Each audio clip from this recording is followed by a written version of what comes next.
Life is full of things to manage. Your work, your family, your plans, and your treatment. Consider Kesimpta, ofatumumab 20 milligram injection. You can take it yourself from the comfort of home. If you're ready for something different, ask your healthcare provider about Kesimpta and check out the details at kesimpta.com. Brought to you by Novartis Pharmaceuticals Corporation. Welcome to episode number 50 and part 2 of Direct Connections with Jonny Mopar. Last week we left you guys hanging off a cliff with Jonny about to tell his crazy near-death tin grill story, so we're going to pick up right where we left off. And like always, when Jonny and I talk Mopars, we have a good time, and sometimes we get a little carried away. So please know that there is some colorful language in this episode that may be unsuitable for younger listeners or those sensitive to bad words. Please be advised of that, but most importantly, enjoy the show. And without further ado, if you are a Mopar enthusiast, then you are in the right place. Don't go anywhere. You're tuned into the best Mopar enthusiast-driven podcast on planet Earth, and I am your host, Chris Albrecht, better known as the Mopar Hunter, and this is Talking Mopars, Direct Connections.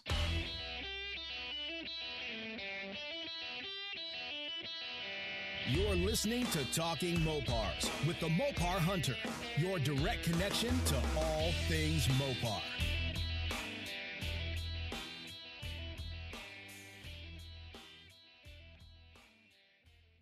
Yeah, so I'll get right into the big story. Yes, I was gonna ask you about this, but I wanted you to lead us there. So go ahead. Yeah, I think we're there. I think we're there now. It's time. So, we would do this stupid stuff, and so this one night, my buddy's Power Wagon, very similar to mine. Earlier in the day, Todd and Eric were working on the brakes. They put brake pads on the or shoes or whatever on the on his truck, on Eric's truck. And so that night we're going to go out drinking and hit the hills and have fun, go 4-buying. So after dark, for whatever reason, we decided to, and I think it was because, well, he's got to try his truck out because he just put brakes on it and stuff. So, and there was no issue with the brakes. But we all pile into his truck. We were younger back then. We were skinny, So there's 4 of us. There's 4 of us in this Power Wagon.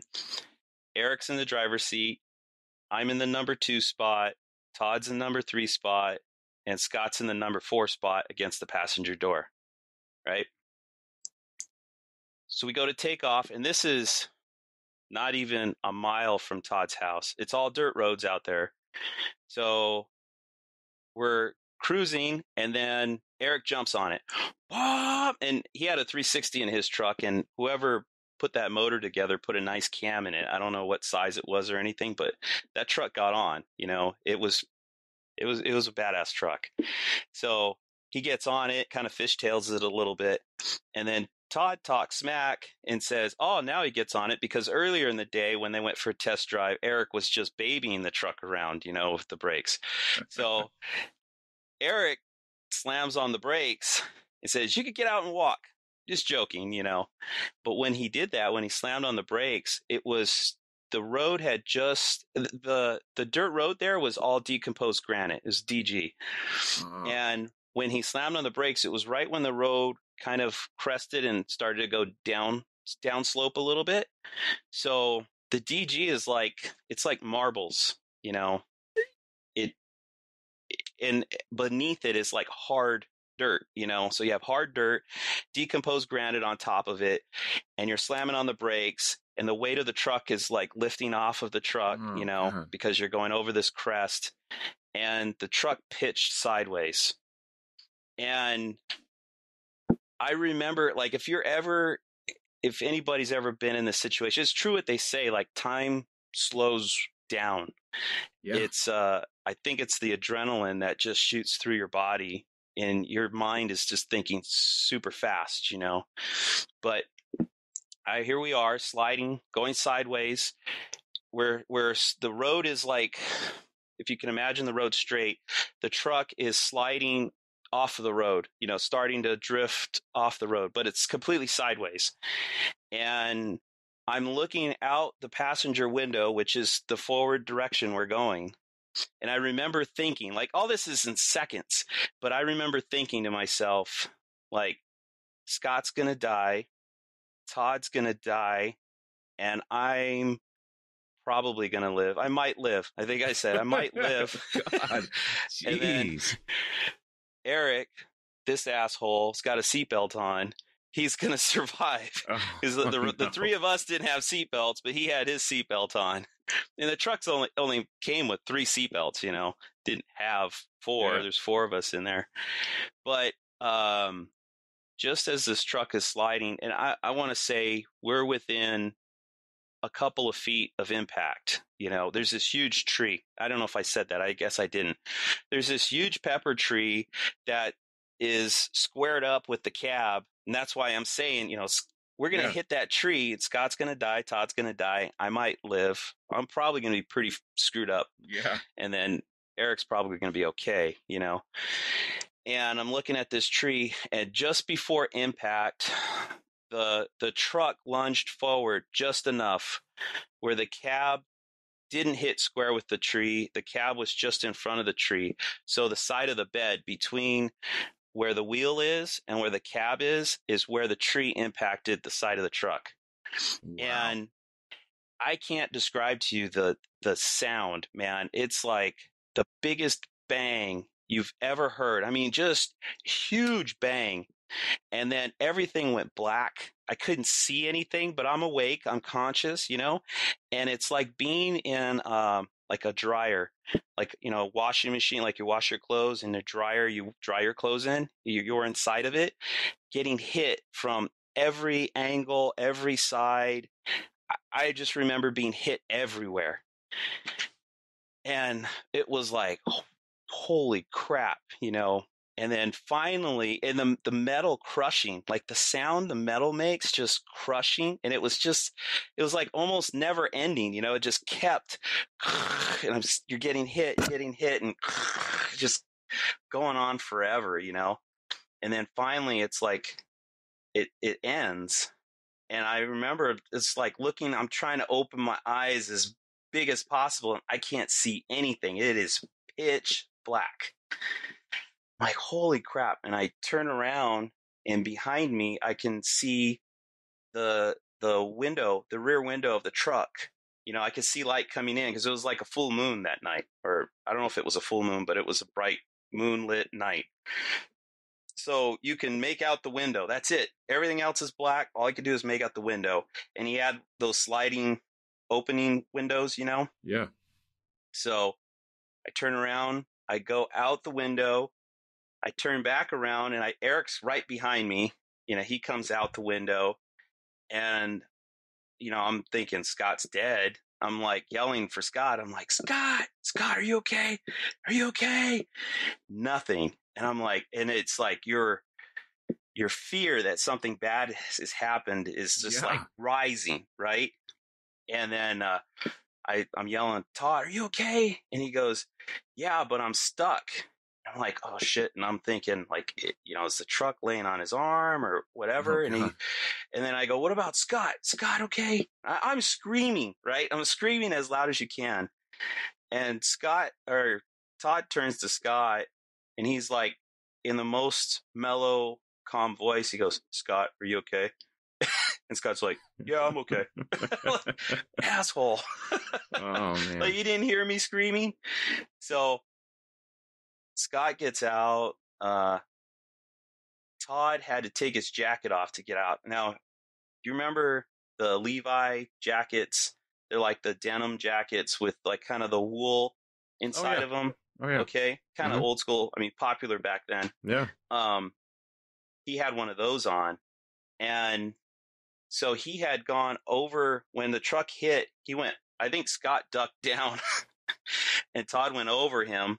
And then he got between the door frame, like the window frame, and the top of the cab right when it crushed, and it grabbed that jacket, and it pinched it in between. It's like, it's a good thing he had that jacket on. God. And he had this huge red mark on his back so I think his skin got in there too, but the jacket kept it from going in too far, you know. Scott cut his pinky finger, had to get 4 stitches or something like that. Give him shit for that all the time. And I get out, and I could feel something wet, you know. I'm like touching, I'm like, oh crap, there's blood, you know. And the four of us are there, and I'm looking at the three of my friends, and I'm like, well, how bad is it, you know? And Eric's like, oh, it's not that bad, and Todd's like, no, it looks fine. And then Scott's like, oh my, it looks terrible. And they're like, Scott, you idiot, you're gonna freak him out. So they said it looked like a kind of like a shrimp, you know, spread apart. It had this big old cut right here. Yeah. Jeez. So flannels were cool back then. I had a flannel on. I took it off and I tied it around my forehead. And I was like, you know, we're in shock. It's like we had been drinking, but I wouldn't say we were hammered drunk. You know, we had a few drinks, enough to go to jail over, right? Yeah, sure. You know, and we just hit this tree, and so we hit the tree. The truck went through a chain link fence, and it's laying in some guy's front yard. Oh, God. And when we were all out of the truck, you know, I reached inside the cab and I turned the headlights off because the lights were on. The truck was dead, of course. And it's just a mangled heap on its roof. You know, it's laying on its roof. I don't know did I make that out? Because when I came out of that back window, the bed of the truck was over my head, you know. Oh, my God. Yeah, this thing was upside down.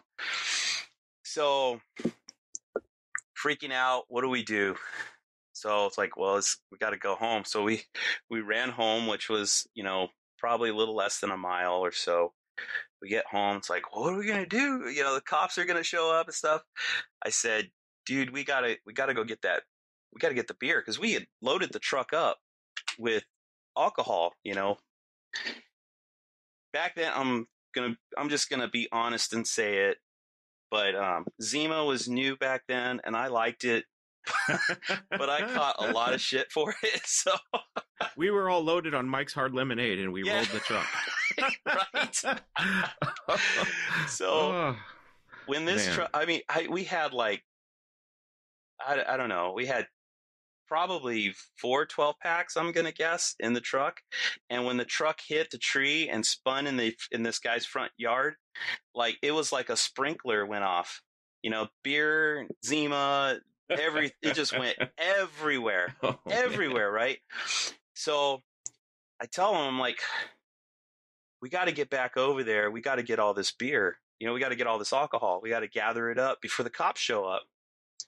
Yeah, it's a good idea. Well, Scott's like, well, I'm going to Magic Mountain tomorrow or something like that. So he's like, I got to go. So he bails. He goes to urgent care. He gets his 4 stitches on his pinky finger, right? Here I am, blood all over my face. And Eric, it's like, we got to do something. I can't remember. I don't know if it was Todd's back was just hurting so bad or whatever it was. He didn't go with us. So it's like, okay, we're going to jump in my truck, because my power wagon was at Todd's too. So Eric and I jump in my truck. Here's the plan, because my truck's super loud, right? I just had this guy follow us with a shotgun. I said, okay, nobody came out of the house, by the way. Like nobody came out anywhere. The truck's just laying in this front yard, and there's no people around it. You know, we ran home. So I was like, here's the plan. We're going to drive down to my truck. It's super loud. So you're going to jump out. You gather all the beer up. I'm going to go to the end of the dirt road, turn around, come back, and we're going to throw all the stuff into my truck. And then we're going to go home. And then we'll come back. You know, we keep coming back and checking on, see if the guys come out of the house or something, you know? And he's like, yeah, that's a good plan. So we're driving down. Eric jumps out, goes to gather beer and stuff. And I keep going up the street. I'm getting to the end of the dirt road, and then it turns pavement, right? It's kind of like an L shape, or think of it as a T shape. I'm on one of the T's, but it's dirt, and then it's pavement in the other direction. So I can kind of see the paved street far away, and then it curves to the left, right? I could see a car coming, and I've been back in those days. I got pulled over all the time. Right. So you kind of get to know the cops. You know what they look like. MO. I know what they look like. I know what they don't like to see. Yeah. right? They don't like to see a vehicle stop and turn around. It's like, whoa, why would you come to the end of the road and then turn around? So I'm like, just in case it's a cop, I don't want to look suspicious. I'm going to go straight. And then when I see it's not a cop, I'm going to turn around, come back, pick up Eric, right? So I go straight. It's a freaking cop. It's a freaking sheriff. And I'm like, ah, shit. And you could see the truck from the road, right? You can, but only right in front of, like, you'd have to be right in front of that house, and you can look over, you can see it. It wasn't as obvious as you might think. There was plenty of bushes and stuff like that. Oh, like, okay. unless you were looking, especially it's nighttime, I mean, it was moonlit, but if you're driving down that dirt road, you never know there was a truck laying upside down in some guy's yard, you so know? the cop's not going to look over and see your buddy holding a bunch of beer with Well, a rolled yeah. truck. Oh, man. If he doesn't make any Oh, noise, he might not. man. But so I go straight to cop. I'm like, oh shit, another cop. And I'm like, oh my God. And I could get, like, as I'm going up the hill and I'm looking back, the two cops like pulled up next to each other and we're sitting at the end of the dirt road, like talking, you know? And I'm thinking like, oh, they're doing their little, we're going to get our game plan together and then we're going to go over there and see what's going on, you know? Yeah. So I'm using telepathy at this point and I'm like screaming like, Eric, like, fuck, run, just run, dude, you know? You know, Oh, man. I can't turn around. They're going to get me if I turn around. So I kept going, and then I had to go all the way around, and I'm 4-bying through the hills trying to get back to Todd's house because where he lived, there was really only one way in off of paved streets, you know? You could get there through off-road, you know, a lot of off-road trails and stuff like that. But, so I had to take those to get back to the house. I wasn't going to drive by the cops, you know, so because they were right at the only entrance, you know. Oh, man. So I don't know how long it took, but I get back to the house and Eric comes flying out like, where the F were you? You know, like, here you are, you dropped me off and you abandoned me, right, to gather all this beer. So he's like, I gathered what I could, which I think, like I said, I think we had about 4 12-packs. He had like maybe 6 or 8 bottles, right? It's like nothing. It was nothing compared to what we had. And he's like, he waited for me. And when he knew, you could tell I wasn't coming back, he started running down the street with these 6 or 8 bottles back to the house. So I told him what happened, that these cops had showed up, and I thought they were showing up for the accident, but they weren't. They just happened to be there, and they just happened to stop right there and were just BSing with each other. Wow. They weren't there for us. So it's like crap. So we think we went back maybe one more time at night, and no, I don't think we did. I think we just slept it off. And then the next morning, I mean, I could not sleep. I mean, talk about the stress level, right? So I'm like, dude, first thing in the morning, we got to get, when it's daylight, as soon as you can start to see, we need to get over there and start gathering up all these bottles and stuff. So it was like, I don't know, 5 a.m. So it was still dark, but it was like, you know, you could see the lightness coming a little bit. You could see a little bit. And we drove down there in my truck and we're going through the yard, gathering up all the bottles we can. There's still nobody outside.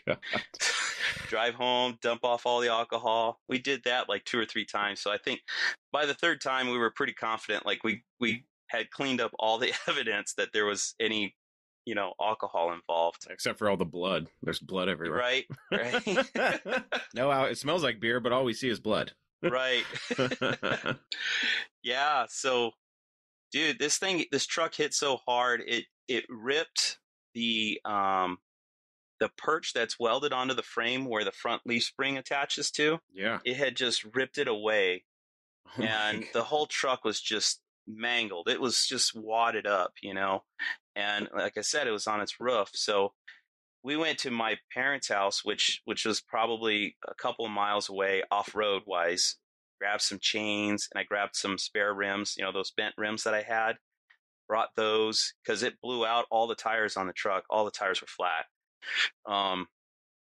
We threw a chain around. Well, so when we finally probably 7 a.m. or so, the owners of the house, or they were actually tenants, they actually came out, and the guy was like, oh, and we're like, hey, we had an accident last night. We'll totally pay for your chain link fence. Like, sorry about all that.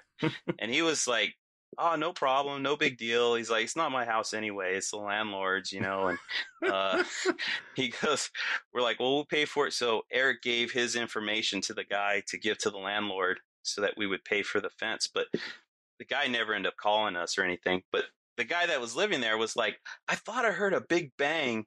And he's like, I came to the window and I looked and I didn't see anything. So I just went back to bed. So Wow. I think we probably turned the lights off of the truck just at the right time, Oh, that's funny. Wow. Yeah. You guys are lucky, man. That's... Oh, dude. Yeah. It's not every day that you come that close to, I feel, people can write it off like no big deal, but yeah, I realized like I came within inches of death. I mean, if that truck hit the cab hit the tree square, like I was probably right. I think Todd and Scott would probably be dead and they'd probably be my airbag. I might live, but I may not be a happy camper. It could have got real ugly. I mean, and we weren't going that fast, even though Eric was romping on it and stuff.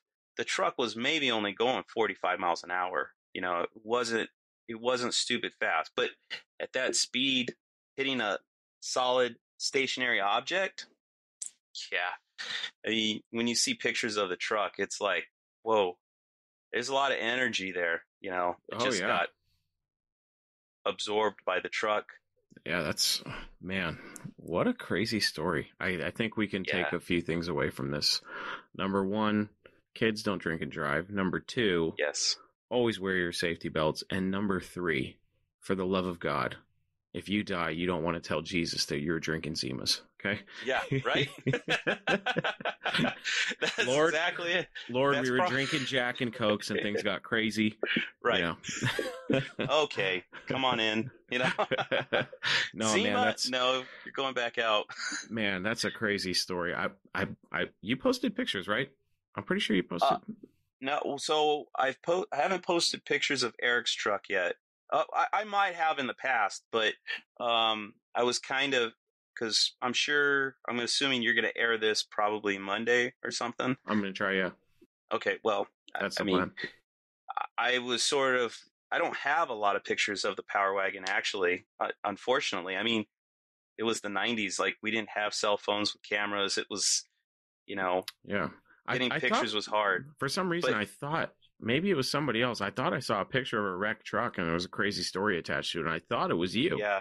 Yeah, it was probably me. I posted the story before in the past, so you probably saw it. And there was but pictures not recently.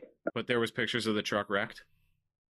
Yes, I know I have several of them, but I've lost them. I have one, but that one picture is all you need to see how bad it was. I was pretty sure it was you that posted a picture. You posted the story, and then I swear I thought there was a picture that accompanied it, but maybe not. I'm not sure. I probably did, okay. But I think it was a while ago.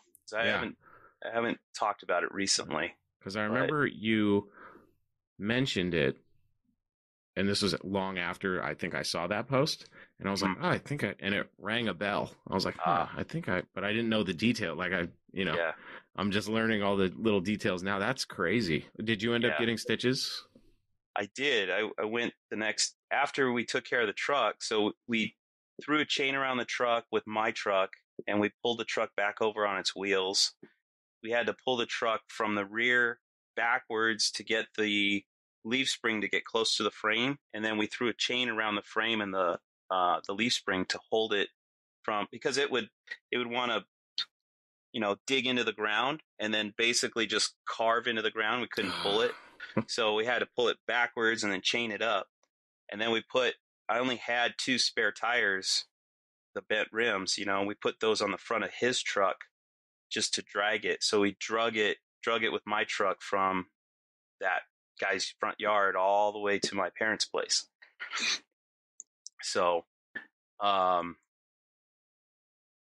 yeah, and so another little bit of a funny was, I can't remember how long the truck was there. It was there a few weeks at my parents' place. And my parents have 2.5 acres. My dad's a car guy. He's got tons of cars. I've told you I have tons of cars, right? It should be no big deal.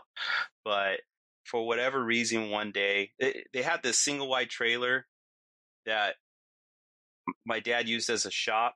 And my bedroom became the end of it, So I got to sleep in there. So I'm like down close to where the truck is sitting in its mangled state. One morning I'm laying there and I can hear just this. I'm like, what the hell? And I open the door and there's my dad with the yellow 76 Dodge van, the chain wrapped around it. And he's got it hooked to Eric's truck and he's trying to pull it out of the yard.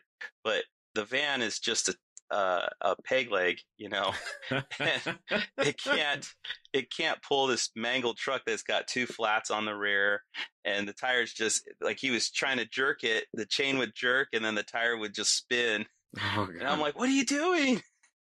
He's like, "Code enforcement's gonna get on us. We got to get this thing out of here." He wanted to just abandon it out in the hills.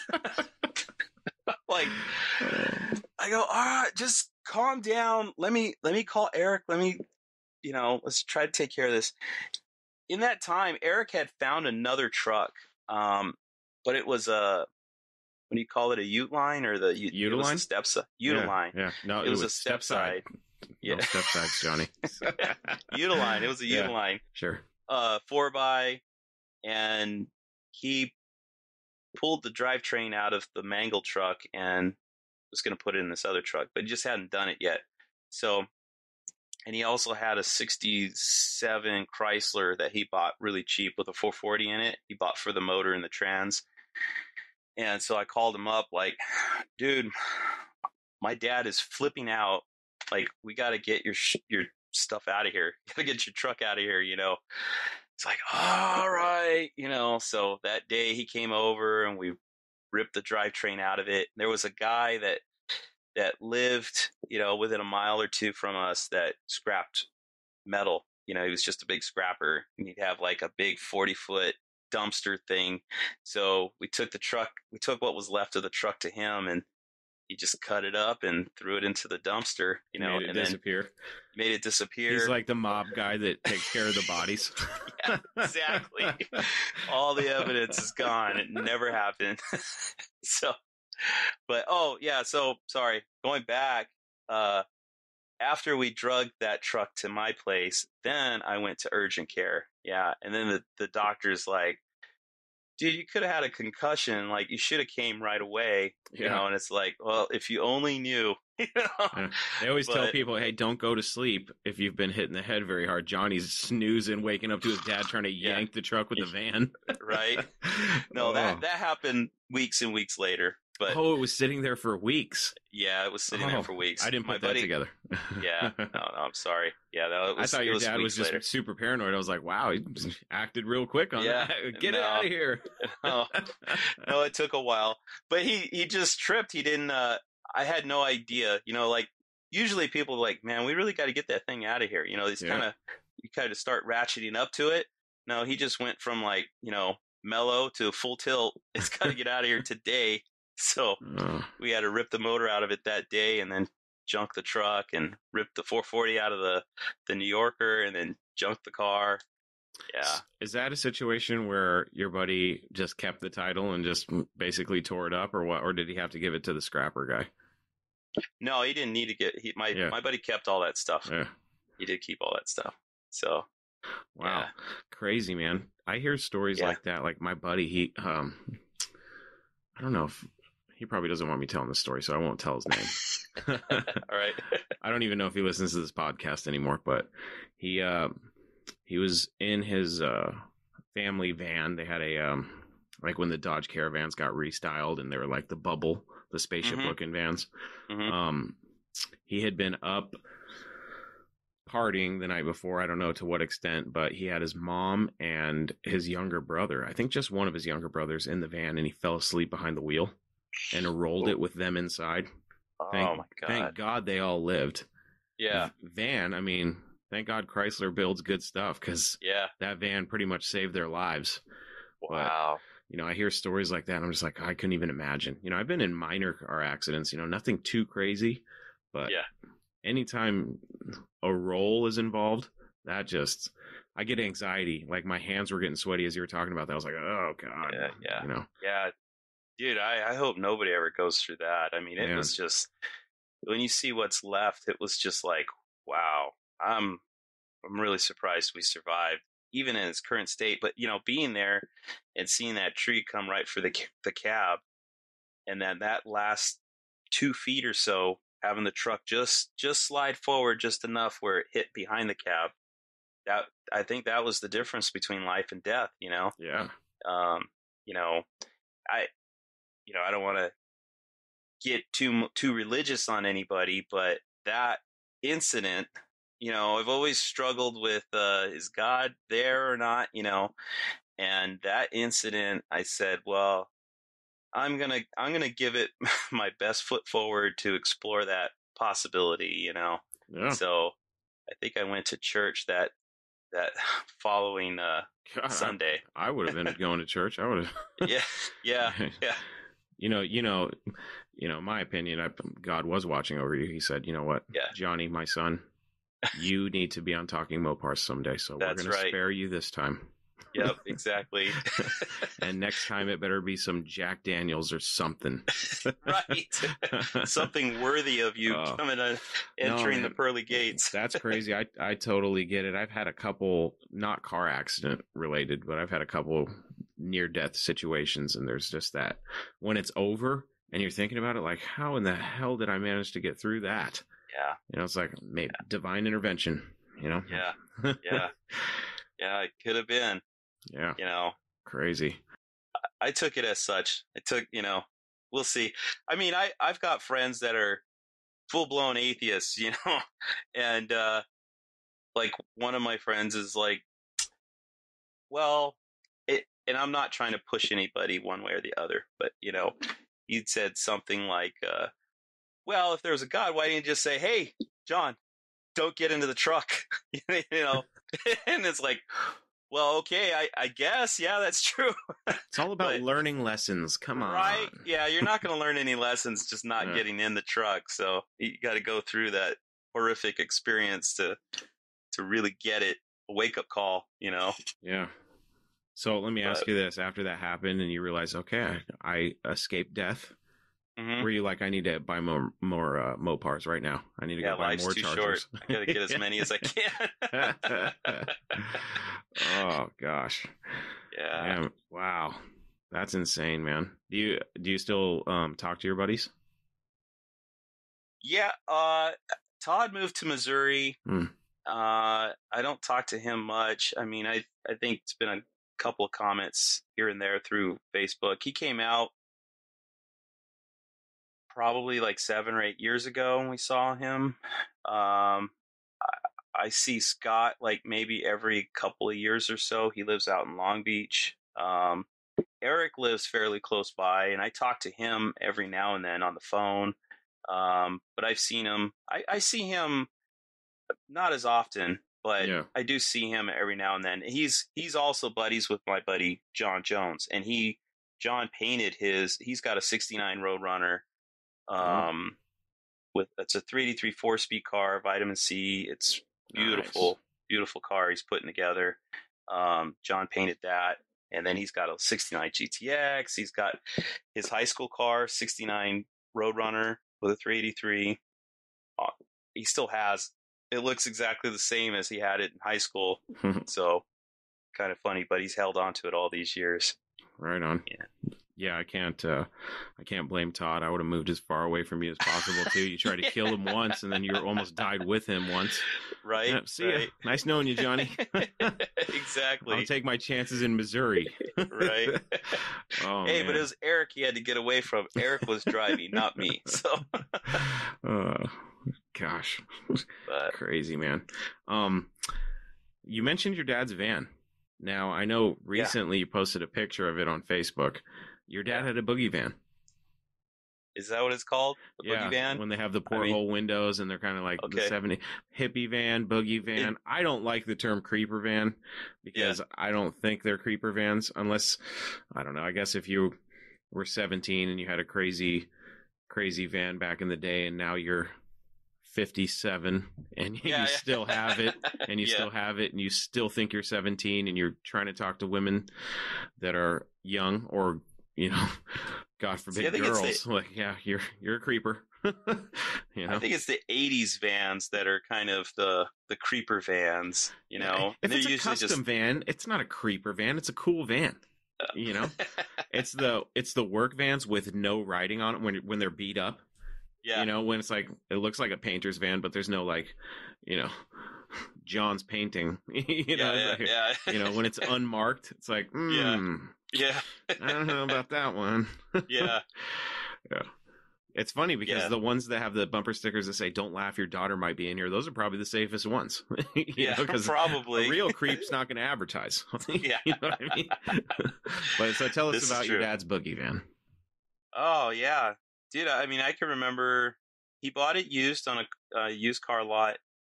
It was a '76, and I think he bought it. It would have been in the early '80s. So, and I remember he paid $1,000 for it. And I remember his payments were like $100 a month or something like that. So that was probably an aggressive payment for, you know, $1,000 van. Yeah. But yeah, dude, we did everything in that van. We take it camping. My dad would fly model airplanes. It's called free flight. And it's like you build these airplanes out of balsa wood and tissue paper and put these 2-stroke motors on them. The whole premise of the thing is you basically are allowed a certain engine run for, like, say, 7 seconds. I think it starts 11 seconds and then it goes down to 7 seconds or something like that. So within that 7 seconds, you got to get the plane as high as possible. And then it has to stay in the air for 5 minutes or more. So they would fly out in the desert where all these, you know, heat and thermals and stuff like that are. So the plane would get a lot of lift, and you'd fly these things. You'd either have timers or a fuse on it, and the stabilizer would pop after the 5 minutes, and then the plane would, ideally, it would come down. We'd chase them with dirt bikes, and then you'd get the plane, you'd go back, and you'd do it all over again. And every time you got one of those, it was a max. But anyway, the van, we went camping to do that stuff in the van all the time. That thing was the daily driver. My parents drove it constantly. So it was a big part of my whole childhood growing up, along with my mom's 72 Charger, you know. Very cool. Does your dad still have the van? No, unfortunately. Yeah, it sucks because, you know, he ended up getting a 72, which was a longer van with a 360 in it. The yellow van had a 318 in it. And he drove that one for a while too. And I didn't grow up in that van, but after a while, I think something went wrong with it. Something broke on the frame or something. Maybe it was the steering on it. And he got worried about, I think code enforcement actually nailed him on it. Because I think I told you the car that was the Chrysler that was buried in the backyard. Yeah. Well, at some point there was they wanted to put a highway through his property, like connecting two other major freeways. And he was right in the path of that. And so they were sending code enforcement out to that. Everybody in that stretch, they were just nailing them because it's rural and people have all kinds of shit out there, you know, like trailers and junk cars and trucks and who knows, whatever it is. They would come in there and nail all these guys to get them to clean up their yards. So my dad had to get rid of a lot of stuff, and he ended up giving the vans to my sisters. One of my sisters is just bad news, drugs and stuff, and tweaker friends, and gave the vans to her tweaker buddies, and they just cut it up. So, man. Well, I don't know if they cut it up. They scrapped. I think it's got scrapped though. Sure. So now I'm trying to. You have to forgive me because I've been looking at a lot of vans recently. Yeah. Did the yellow van have a porthole in it? Yeah, it had the round. Mag wheels too, or what? Yeah. Yeah, it had slotted wheels on it. Yes. Yeah, it was cool. Dude, actually, so another bad thing about being out in rural areas is people dump stuff out there all the time, right? Like they dump their trash. Yeah. There was this one property, and it was like it was like a ravine in this property. Nobody lived there, but people were just dumping like tires and rims and stuff like that in there, right? And there was a whole bunch of molds, fiberglass molds for vans. I don't know if it'll fit a Dodge or if it's a Ford or whatever, but I went and took all these things home. I never made any fiberglass out of them. As far as I know, they're still at my parents' house somewhere, but there's like these fiberglass molds for the, you know, the flares you put around the wheel well openings and stuff like that. Yeah, Johnny. Holy shit. Yeah. Holy shit. Yes. I'll have to ask him. See if he still has that stuff. Let's figure this thing out. Do you know, you might be onto something, because it's hard to find that stuff now. Yeah. So, I mean, you know, we might have to start doing some fiberglass work on the side, Johnny. Exactly. Make some wings and some spoilers. And I love how, you know, I've been obsessed with vans for a minute now, and you failed to tell me that you found a bunch of fiberglass molds for fender flares for custom vans. Thanks, Johnny. Sorry, man. No, that's awesome. I told you now. Yeah, no, definitely look into that for me. That'd be cool. I will. Because it's not cheap, I'll tell you that. Those, I thought, you know, I guess with it being such a small market now, because obviously the van craze is, you know, all but dead. You know, there's still some hardcore vanners though. Man, I found it's funny when you dive deep into these little pockets of Mopar culture and you find the vans. It's so funny. And it's not just Mopar vans. You know, vanning is still around. You know, these two percenters. It's hilarious, in a good way. I love it. I grew up. My dad, you know, took me everywhere in his van, and we went to van fairs. And you know, by the time I was around, you know, in the mid to late '80s, the van, you know, shows and like events had tamed down quite a bit. You know, all those people were older and had kids, so it was more family oriented. But you know, you look into some of the history back in the day, man, it's like every van, they call them truck-ins or you know, van fairs or whatever. Like every single one of them was like Sturgis for vans. It's just like, I didn't realize until I started doing some real looks into the history of vanning, how crazy it was back in the 70s. Like there was one event, the Van Nationals, I think it was, where like thousands upon thousands of vans descended on this little, I think it was a campground or fairgrounds in Colorado somewhere. And I guess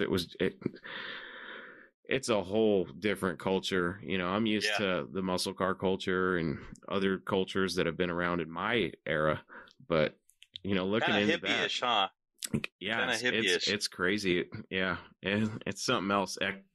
It looked like a lot of fun. Like I think back and I'm like, I probably would have did exactly what my dad did. I probably, the gas crunch would have come around. I probably would have been stupid. I probably would have sold my muscle car, and I probably would have bought a van, and I probably would have, you know, God knows. You know, but dude, I know you're younger than I am, but you're what, like 35-ish or something like that? I'm 35. Yeah. Okay. Yeah. This is probably before your time, but when I was a kid, in elementary school, we had the metal lunch boxes. Mm-hmm. You've probably seen them. Oh yeah, right? Absolutely. So one of the most popular ones was a Star Wars lunchbox, right? And yeah, well, anyway, Star Wars.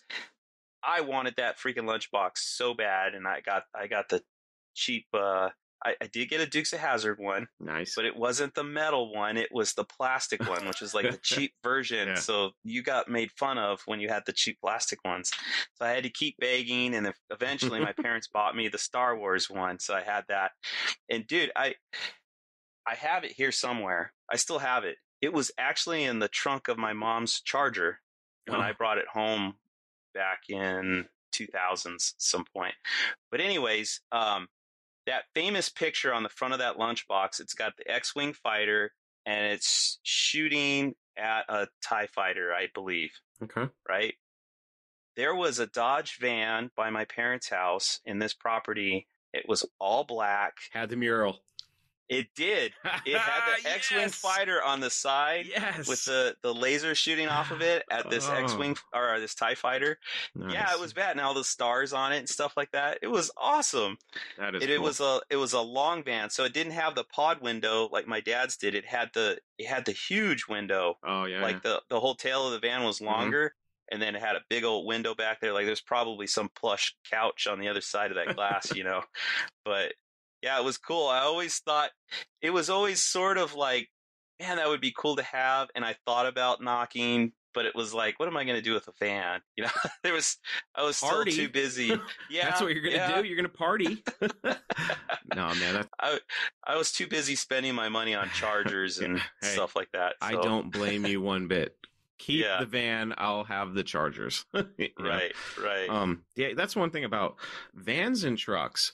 You know, don't get me wrong. I love Mopar muscle cars, but the chances of you seeing the same one, you know, you could go to a show and you got a 69 Charger. It's black, you know, sweet. You could go to a show and see the exact same. I mean, pretty close to the same car.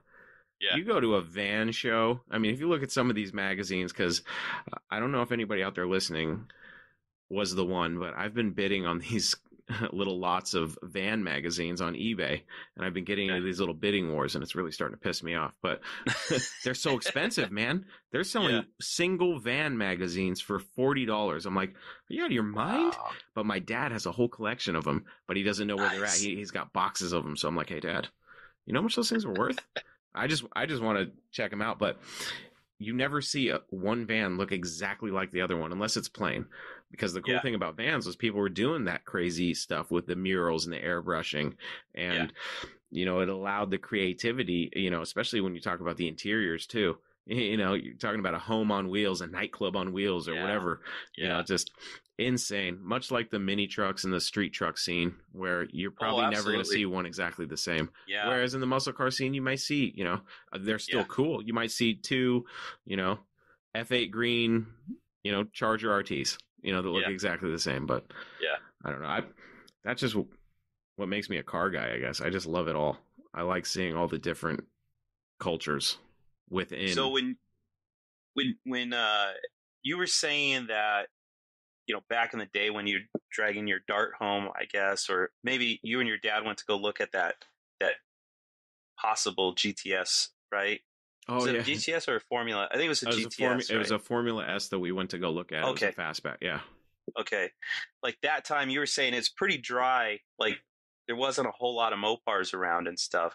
Did you guys go to boneyards a lot and stuff? And did you see any vans in there? This area, we had a few boneyards, but they eventually got knocked down pretty quick. I think the last time we have a little highway here, that's pretty popular for wrecking yards. And to be honest, they're going away one by one. So like we had a classic wrecking yard actually right by my current work. And that was, gosh, it's probably been gone for 20 years. Yeah. So, I mean, you have a couple like dedicated classic boneyards now. Yeah. But when I was a kid, not really anything special. It was there was a series of wrecking yards called Fitz, and they were basically just whatever got wrecked on the road. You know, nothing crazy special. But like now you have Wildcat Mopars out of Oregon. Yeah, they're badass. I can't wait to go down there. I'm trying to go down there and do a podcast from there. I got to talk to those people because they're pretty cool, and they've got a lot of cool stuff. And they actually have a couple vans that I was looking at. But I've already committed to Stacy's. I'm getting that so van. You're gonna get it. I don't know. I'm aiming for spring. I got to sell some more t-shirts and figure out how I'm gonna get it home because it's the bigger wheelbase. Stacy said he can fit it on or he towed it home on a 16-footer. So I'm thinking about trying to buy a trailer myself this winter. But that's going to take me some t-shirt selling and buy some stickers, please. But yeah, I want that van. They're just hard to find, and Stacy's a buddy, so I feel if I'm gonna buy one and my buddy's got one. I might as well buy one from somebody I trust. You know what I mean? And to be honest, he's given me a really good deal that he doesn't have to. So Stacy, if you're listening, thank you very much, buddy. And I told him, you know, because he wants to see the van go to somebody who's going to appreciate it, because he, you know, he's restoring a 70 CUDA.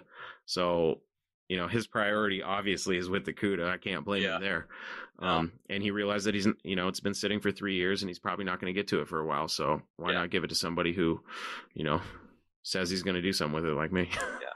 But I realized that if I got a van, that I would have essentially replaced all the vehicles that my dad let go, that he let get away. His Dart. So I got basically the same Dart. If I get a van, we got the van, and then the turbo Mopars, we kind of went overboard with that, so we got plenty of those. So I would have replaced all the cars he let get away that I've always wished that we still had.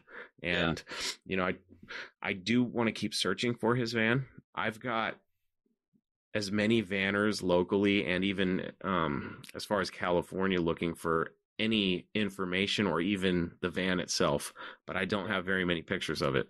So I hope that somebody recognizes it. I mean, long shot, because my dad sold it to my uncle, and a couple years later, my uncle offered it back to my dad, but my dad had no place to park it, and he regrets it to this day, not buying it back for $1,000. But my uncle sells it to some kid up in Bellingham, Washington, and I guess shortly after the kid bought it, I guess he wrecked it. I don't know how bad. I don't know where it ended up. I don't know if it was totaled. So I reached out to as many vanners as I could, just to maybe there's something. Maybe if someone just said, "Hey, that was in a wrecking yard a long time ago, probably got crushed." Cool, thank you. You know, because my luck, I'll buy Stacy's van, I'll be towing it home, and then I'll see my dad's van drive right past it, and I'll go, "Damn it! Now I have to have two vans." You know? But it's something that I've always wanted, and I stayed away from them because of the negative stigma.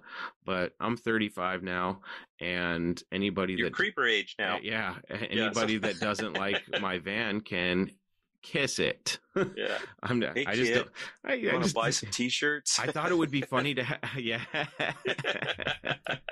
want to be a guest on my podcast? I actually thought it would be funny to get a personalized license plate that said "No Candy." But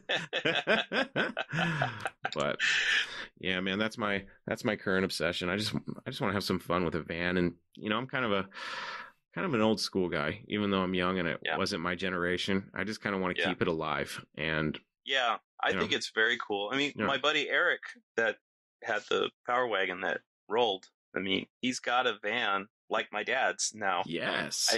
I don't think it has, I think it's a full panel, so I don't think it has the pod windows in the quarters, but yeah, it's totally cool. And he's freaking obsessed with it and probably spends more time on that thing than he does on his Roadrunner, you know.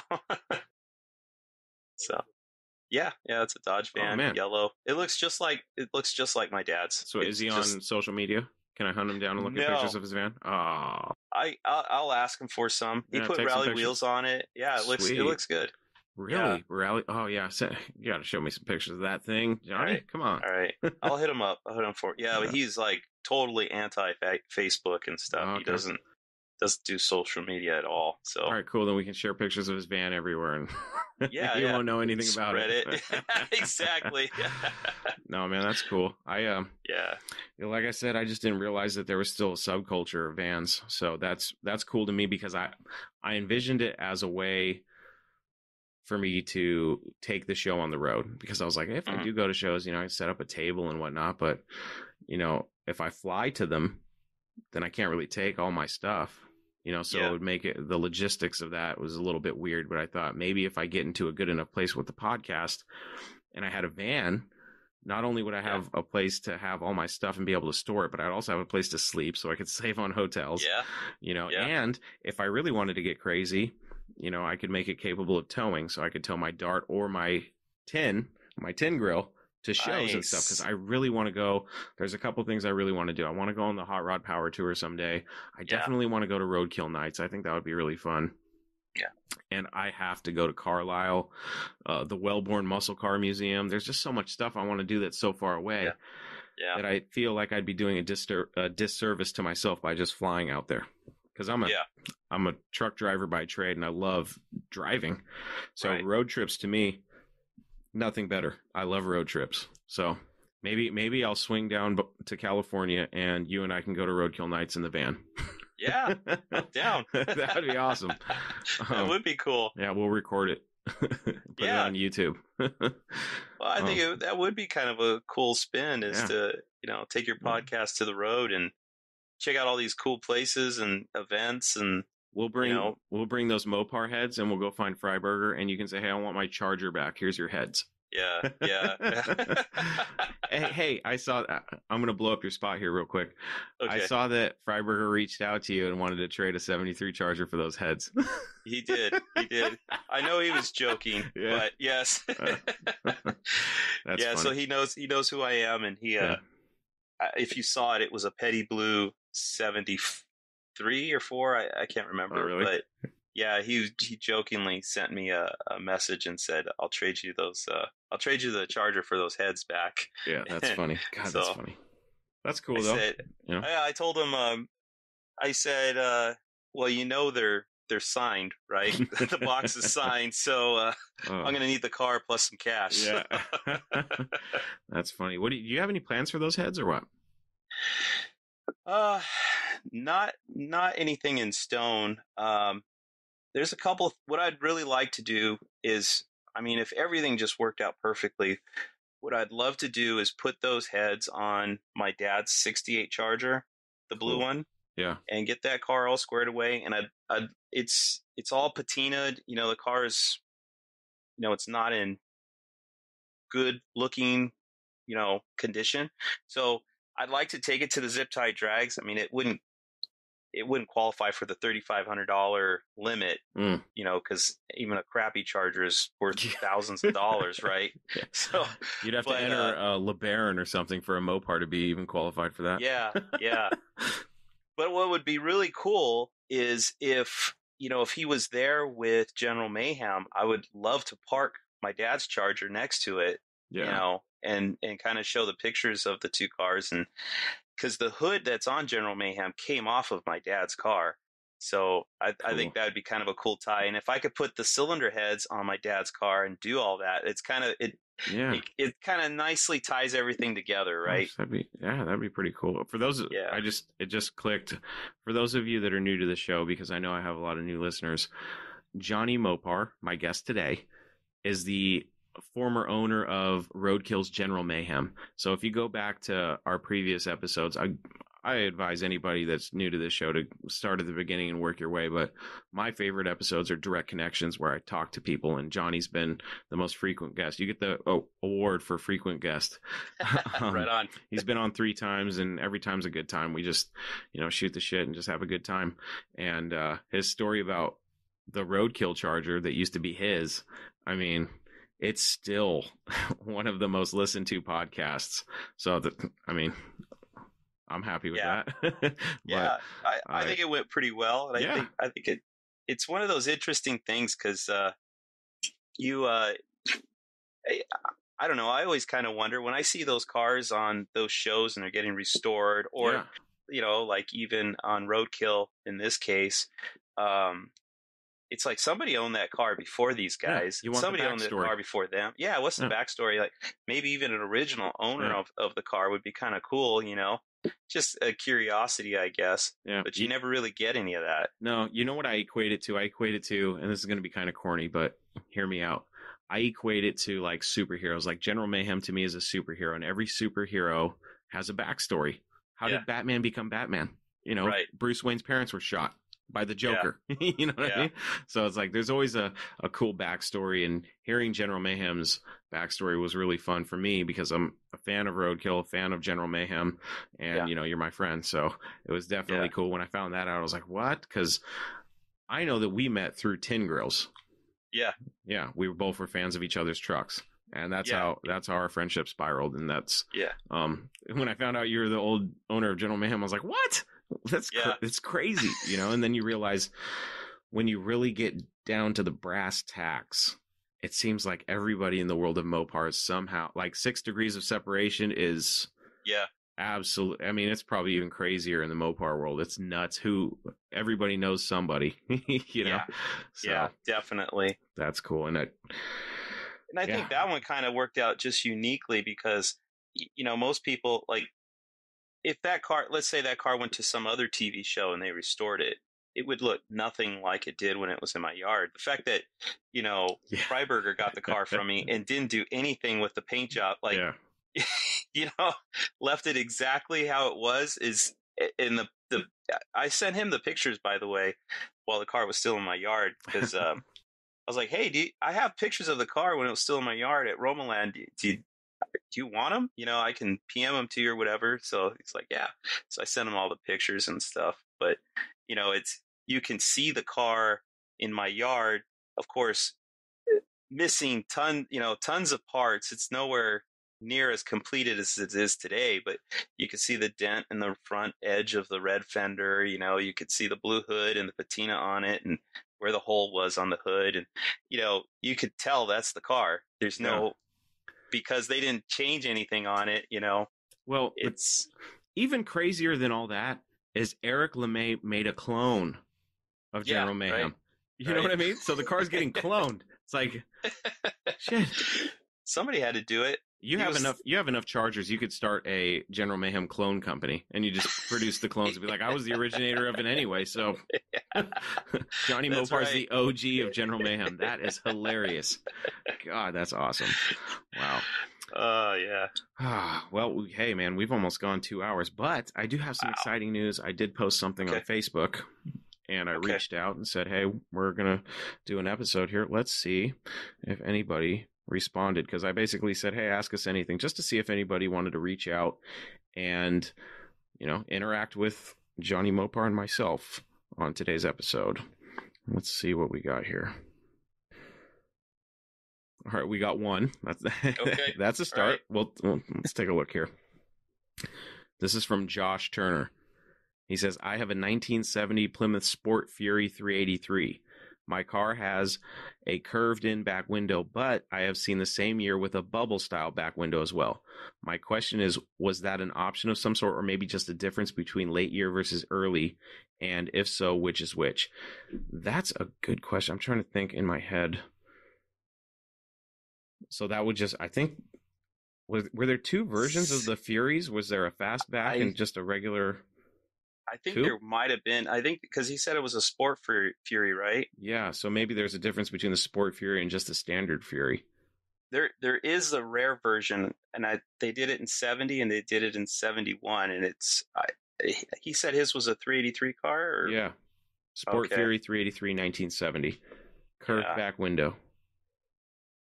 Man, I would have to I have a buddy, Steve, the heck is his last name? Steve Albu. He is a C-body nut. He knows everything. Yeah, this guy knows everything about C-bodies. I'd have to get back to him on it. I don't know off the top of my head, but it wouldn't surprise me because, like we just talked about the Ram Chargers earlier, all these weird little things that Chrysler did that you may not even know existed, unless you have one. Yeah, because 1970 was the first year of the rapid transit system. And gosh, I'm trying to go through all the stuff in my head because I did a lot of research about the Sport Fury for that episode. I just didn't dive as deep as I wanted to because I didn't have the time. Yeah. But I know that there's Did he send a picture of it by chance? No, he didn't send a picture. I'm picturing the rapid I'm picturing the Sport Fury GT in my head. That's what I'm picturing. That's what I'm thinking of. Okay. That one, tiny little strobes that went all the way around down the sides of the car. Yeah, I'm just going to Google it really quick. I just want to see pictures of this thing. 1970. But hey, we got one hit and neither one of us knew the answer. Sorry.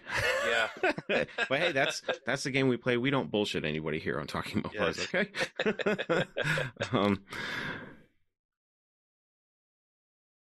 Yeah, okay, I see the coupe.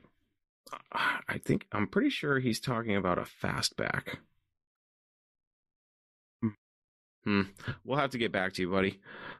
Johnny, reach out to your friends And see, I'm going to reach out to the guy who owns the Hearst 300 because he knows. I mean, he's a C-Potty guy, so he should know. But I see there's one. So maybe it is just the GT that has the bubble? Interesting. I'm going to have to do more research now. Now that's going to bother me for the rest of the weekend. I'm going to have to look into that. But so, hey, thanks for reaching out. That was a good question. So thanks, Josh. I appreciate that. We will get back to you and we'll just respond on the post. So cool. All right. Well, we got one. I was really hoping it wasn't going to be a dud, and that's hey, I like the challenge. That's a good one. Yeah. I've owned 269 Furies, if that means anything. Oh, yeah. Well, I mean, what haven't you owned, Johnny? Super B, a 70 Super B. I have not owned. Oh, okay. Or 69. We got to talk about this. Mike Coffey. Oh man, that car is amazing. Yeah, it is. That guy has all the luck. I'll tell you that. Well, all the money, clearly, and all the luck. That car is something else. And connected, yeah. Yeah, God. He's got a lot of friends. What a cool car. Are you going to get a chance to go see that thing or what? Oh, I want to. Yeah, he said, hey, when it wasn't in his yard yet, he's like, it's going to be in my yard soon. So, oh, man. Got to come check it out. No, that car is I gotta find an excuse to go check it out. Yeah. How far away are you from him? It's probably through traffic and everything. I'd say it's like a 45-minute drive. Oh, okay. It's not terribly far away. That's not bad. Yeah, I gotta find an excuse to go over there and check it out. It's that those guys got, dude. Yeah. My God. Yeah, isn't that nuts? Did you see the picture Mike got of the of that RT from the previous with the white owner, top with the white top on it? Yeah, I saw it's that. like their wedding day or something like that. Yeah, just married and they got all the cans towed behind it. Yeah, that's cool. That, man, God bless those guys that collected that, those cars, right, and just kept them for all these years. Yeah. For crazy car guys to uncover these collections and go, holy shit, they had 6-pack Super, or wait, he's got a Coronet, right? It's not Super B. It's a Coronet RT. Yeah. Still just as cool in my book. Oh yeah, and it 6-pack car. God. Yeah, and they're more rare. I mean, they didn't make very many of those cars. Is that a numbers car? Yeah. 4-speed pistol grip numbers, the right color. God. Yeah. White top. Yeah. Did it have originally white interior? Do you know? I think it did. Yeah. God. We're going to have to, the next time you and I get on this podcast together for Direct Connections, we might have to see if Mike wants to jump on and talk cars with us. That'd be fun. Oh, yeah. I'm sure Mike's he's got all sorts of stories. Yeah, he does. I wish I had the money to get that little A100 off him, man. He's got this white A100 that is bagged, and this thing is, I mean, it looks like it's into the ground. Is how low that thing is, and it's famous. If you look, because when I looked up Dodge vans, I just had to look up bagged Dodge vans, and it's like all Mike Coffey's A100. I'm like, damn it, he's everywhere. Yeah, So that car is really cool. And then Mopar's 5150 got the Challenger. God. Yeah. I'm sitting here trying to figure out what I'm going to do with a Dart and a truck and trying to get a van. These guys are getting all this cool stuff. But so speaking of which, how are your projects coming along? They're not coming along at all right now. Sorry, I asked. I'm motivated to get them done. I just need to get out there in the garage, but I'm not going to lie. This whole COVID stuff has really kicked me in the teeth, and it's made my day job, there's more work involved with that.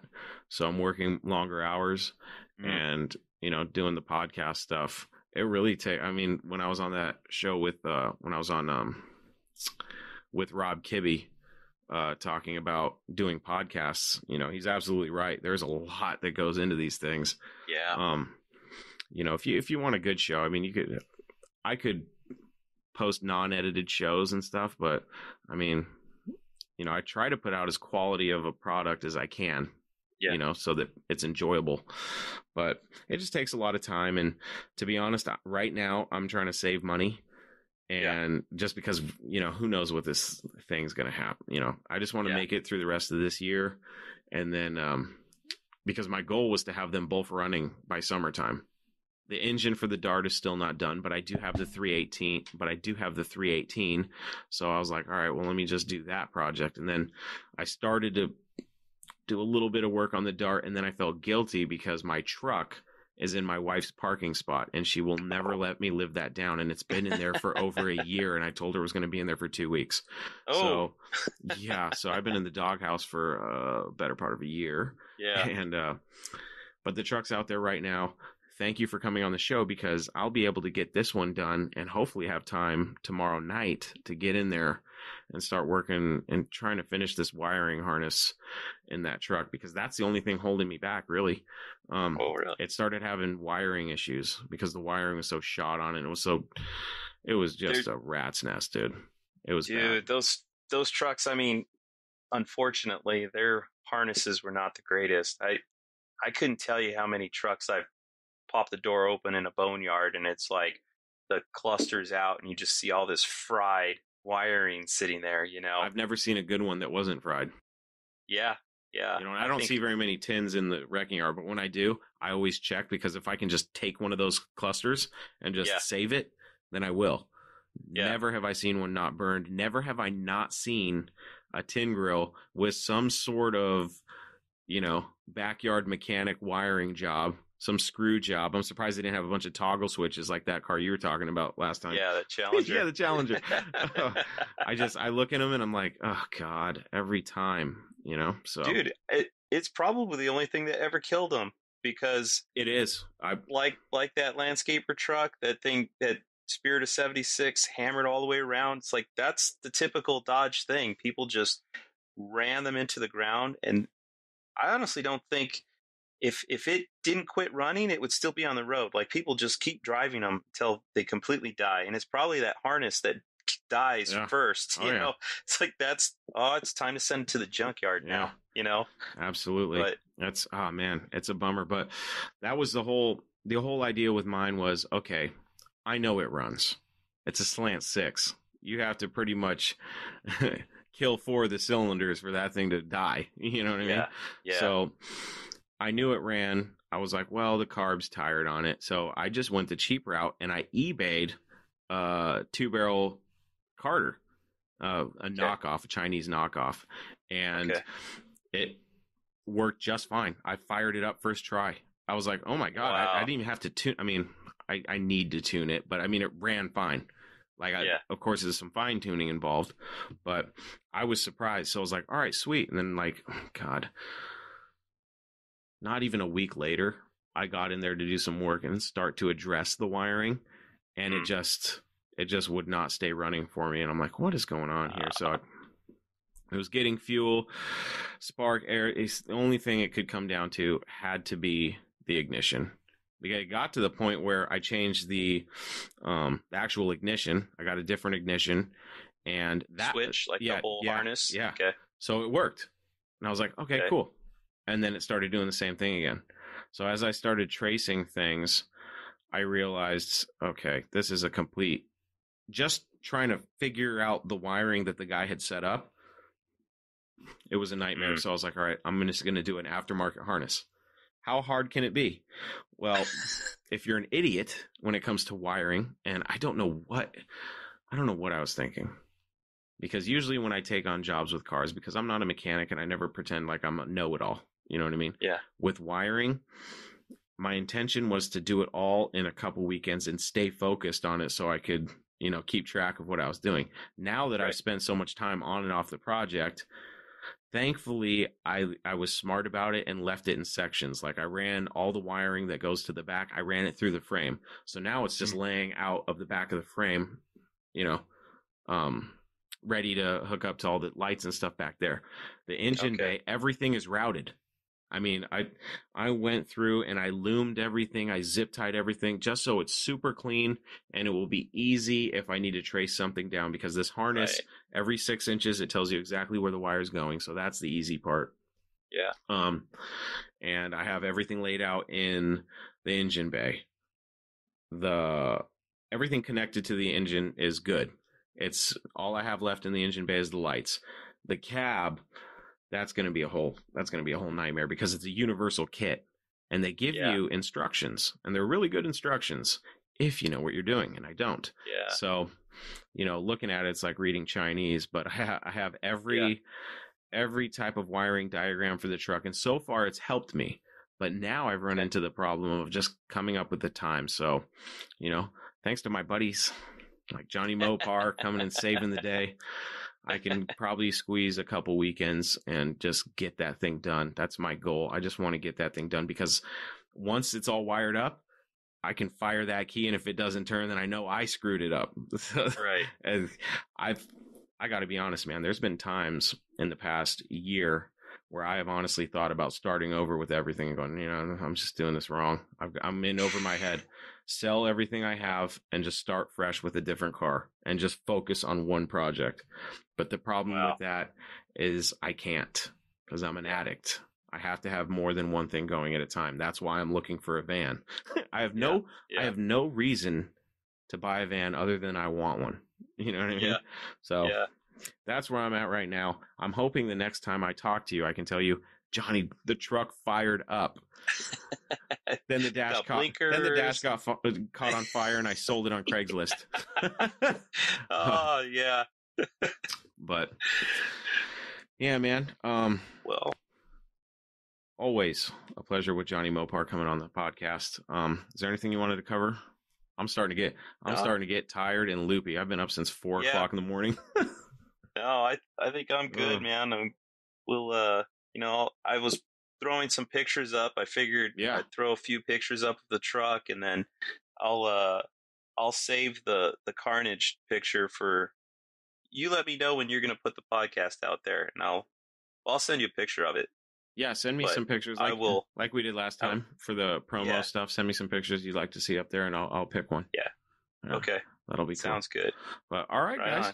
Well, thanks for listening as usual. Johnny, thanks for joining me as usual. It's always fun, man. I love talking to you. I think it's always a great time. This guy's got so many stories. I wouldn't be surprised if you had as many stories as you do cars. I guess every car is a story, but that's correct. I don't know, man. I feel like I'm going to run out eventually. I know. I'm trying to, what cars have we not talked about yet? Ooh. We've mentioned them all. Probably, yeah. I mean,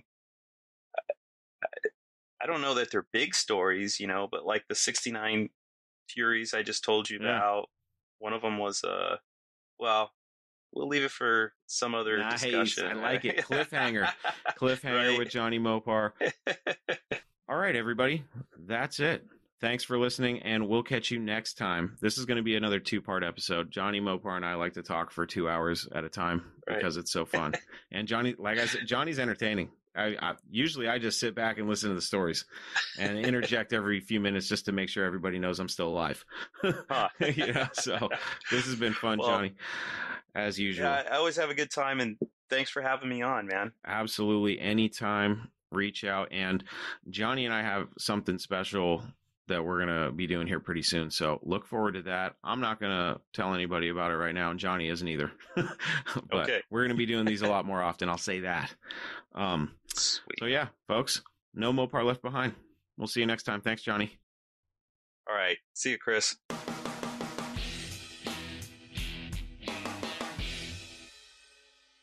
Thanks for joining Jonny Mopar and I for part 2 of this installment of Direct Connections. I love these shows because I love to talk Mopars with other enthusiasts, and it's always a great time talking Mopars with my friends like Johnny. So thanks to him for coming on the show once again.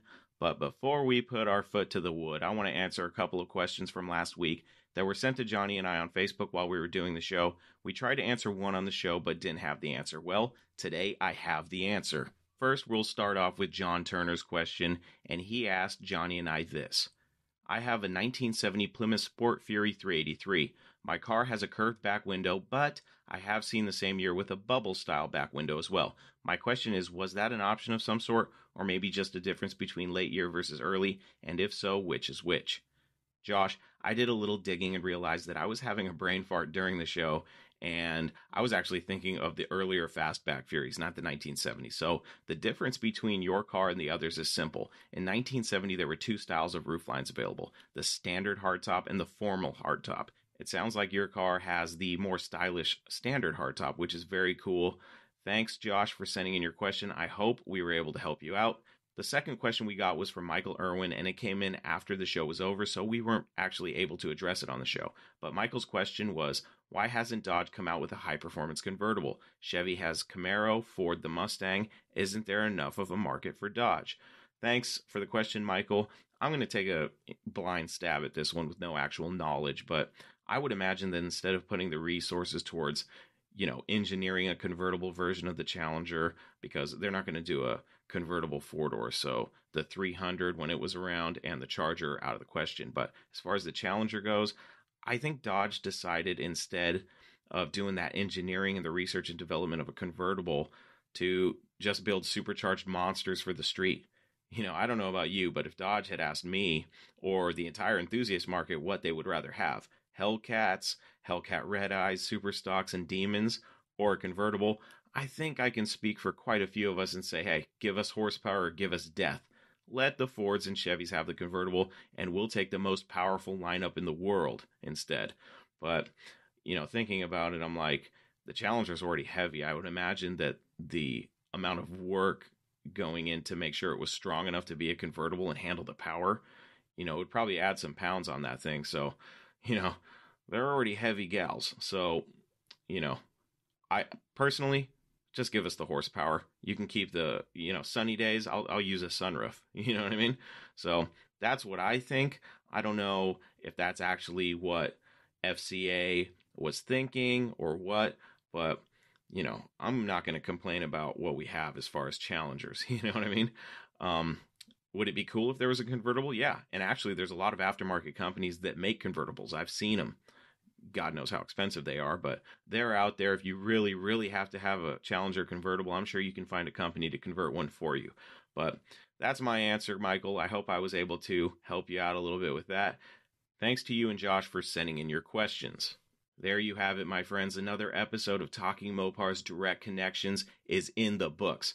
For more information about this podcast or to listen and subscribe to the show, please visit TalkingMopars.com. And don't forget that you can send me your Mopar stories, your questions, comments, complaints, suggestions, and everything else on your Mopar addicted mind to Chris at TalkingMopars.com.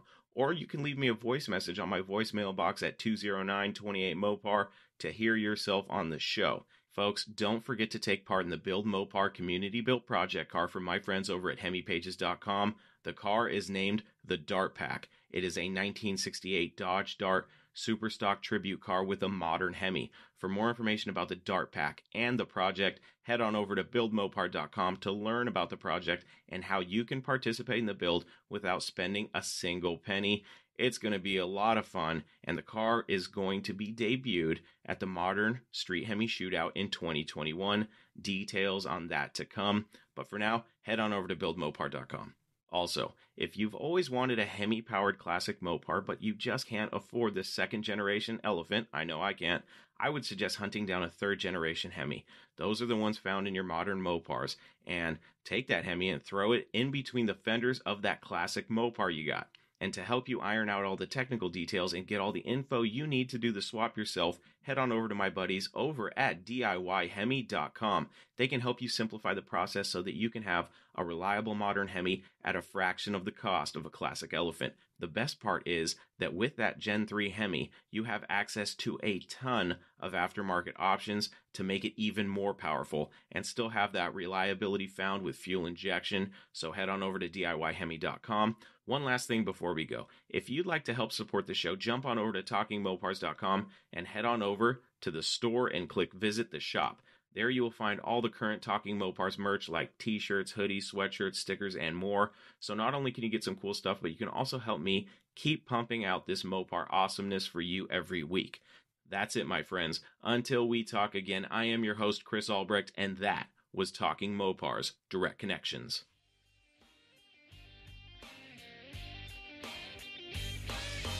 Thank you for listening to Talking Mopars, your direct connection to all things Mopar. Until next time, remember, no Mopar left behind.